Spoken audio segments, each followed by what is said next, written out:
Hi friends, আমি চলে এসেছি নতুন একটা ভিডিও নিয়ে। এটা হচ্ছে আমি একটা ব্লাউজের উপরে কলকা করেছি। এই ফার্স্ট টাইম লাইফে কলকা করলাম। এর আগে আমি মেঝেতেই কলকা করেছি, কোনো কাপড়ের উপরে ওটা কলকা করা হয়ে ওঠেনি। তো ফার্স্ট টাইম আমি আমার বৌদির ব্লাউজে কিছুটা কারিগরি করলাম। জানি না কতটা তোমাদের ভালো লেগেছে। ভালো লাগলে কিন্তু লাইক কমেন্ট শেয়ার করতেই হবে। আর এরকমভাবে প্রচুর ভালোবাসা দিতে থাকো, যাতে এরকম সুন্দর সুন্দর আরও সুন্দর কাজ তোমাদের আমি করে দেখাতে পারি। তো এটা আমার ফার্স্ট টাইম একটা কলকার কাজ। আমি জীবনেও কলকার কাজ করিনি, যেহেতু আমার তেমন কোনো একটা কলকার অভিজ্ঞতা নেই।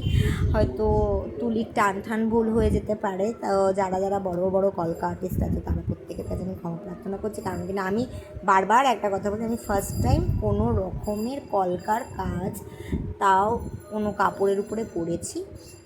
বেসিক্যালি আমি করি না, তো ফার্স্ট টাইম করলাম আমার বৌদির জন্য। তো এটা হচ্ছে ফাইনাল কমপ্লিট হওয়ার পর লুক। কেমন হয়েছে বলতে ভুলো না, আর লাইক কমেন্ট শেয়ারও করতে ভুলো না। আর কেউ যদি এরকম সিম্পলের মধ্যে কোনো কলকা নিজেদের পুরানো কোনো ব্লাউজকে আবার মডিফাইড করে আবার সুন্দর করার জন্য করতে চাও, তাহলে আমার সাথে যোগাযোগ করো, আমাকে কমেন্ট করো, আমি তোমাকে বলে দেবো কত কী প্রাইস। আবার দেখা হবে নতুন কোনো ভিডিওতে। চা চা।